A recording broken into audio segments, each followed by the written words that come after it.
Hey everyone, today we're going to trace the incredible journey of React. We're talking from the old school class components all the way to the super exciting future with the React compiler.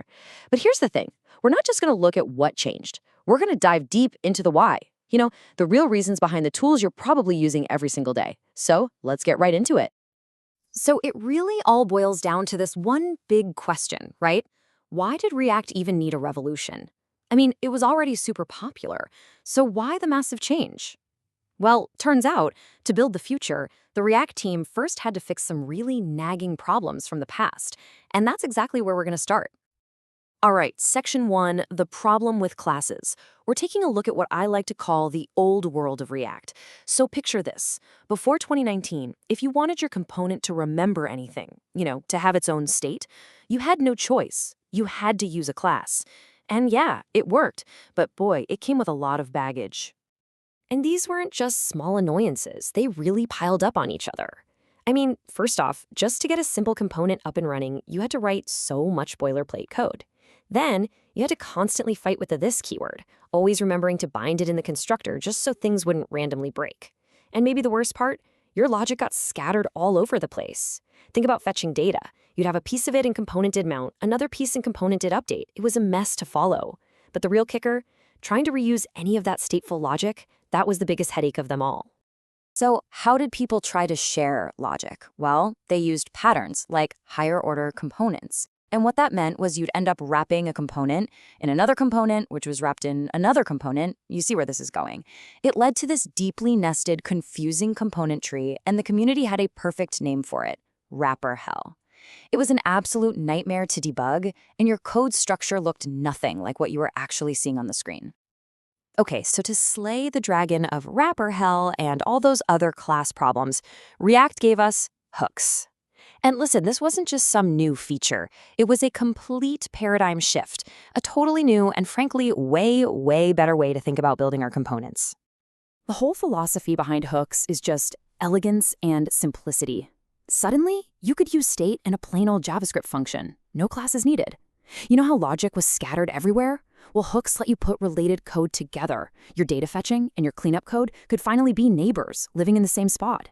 That confusing this keyword? Gone. Poof. Vanished. And best of all, reusing stateful logic became incredibly simple. You could just pull it out into a custom hook. No more wrapper hell. Okay, but how do they actually work, right? It kind of feels like magic, but I promise you, it's not. It's actually based on a really simple, clever idea. So let's pop the hood and see how this thing is built, starting with the most basic concept: state. So, what is state? The absolute best way to think about it is like a component's memory. See, if you declare a regular variable inside a function component, it's gone the next time the component renders.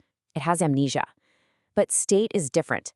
React hangs on to it for you between renders. It gives your component a memory, so it can remember what happened last time. And whenever that memory changes, React just reruns your component to update what's on the screen. Simple as that. So the big question is, how does React know which state goes with which useState call, especially if you have a few of them? Well, here's the secret sauce. Under the hood, React just keeps a simple array for each component. That's it. The very first time your component renders, you call useState, and React sticks that state value in the array at index 0. Then, when your component re-renders, it sees that first useState call again and just says, yep, that's index 0, here's your value back. It's all about the order of the calls. And that simple array, that is the entire reason for the famous rules of hooks. It's why you can't put hooks inside an if statement or a loop. Because if you did, you might change the order they get called in from one render to the next. And if that happens, React completely loses its place in the array and everything just breaks. So those rules, they're not just there to annoy you. They're a direct result of this super simple, kind of beautiful internal design. Now, of course, useState isn't the only tool in the toolbox for state. It's fantastic for the simple stuff, right? A Boolean toggle, a counter, a simple input field, where you can just define the update logic right there in your event handler.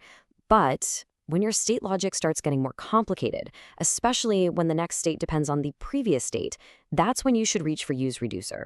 It lets you pull all that complicated logic out into one clean, predictable reducer function, which keeps your components way easier to read.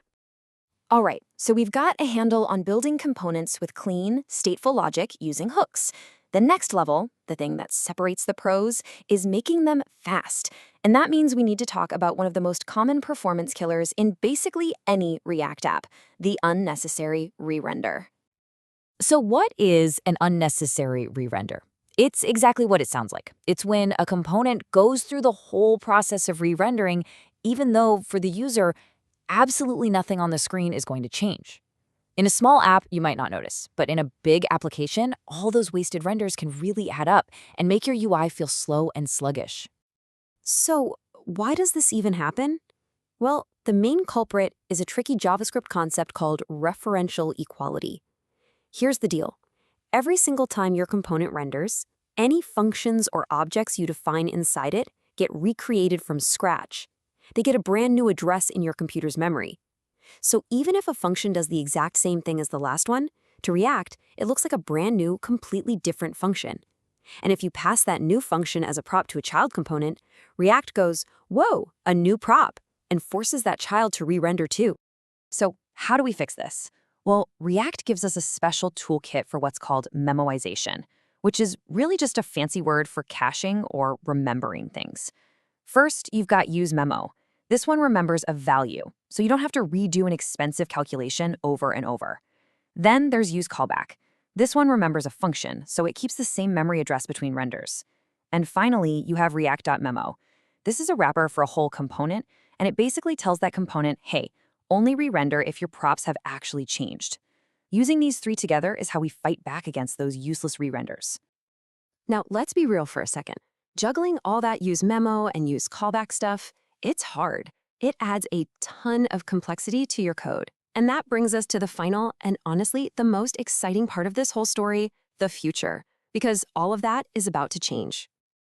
I mean, let's just be brutally honest about it. Trying to manually memoize everything perfectly is, as the folks behind React have said, hard, very hard. It's so easy to mess up.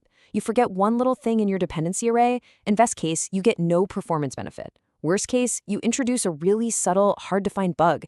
It's a minefield. And this is where the React compiler comes in. Think of it as the next massive leap forward. It's a new tool that is smart enough to analyze your code and then automatically apply all that memoization for you. Perfectly.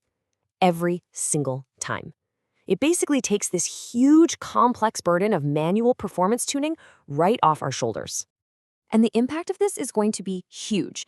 Think about it. High performance will no longer be something you have to struggle to opt into. It's just going to be the default.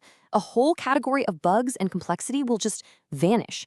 It frees us up to focus on what actually matters, building great features for our users, writing clean logic, and not worrying about all that low-level optimization. And this isn't some far-off dream. It's already being used in production. This is the next big thing in React, and it's here.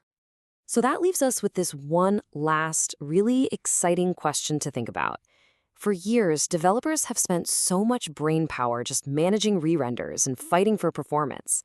So when all of that just becomes invisible, when it's just handled for us automatically, what are we going to build then?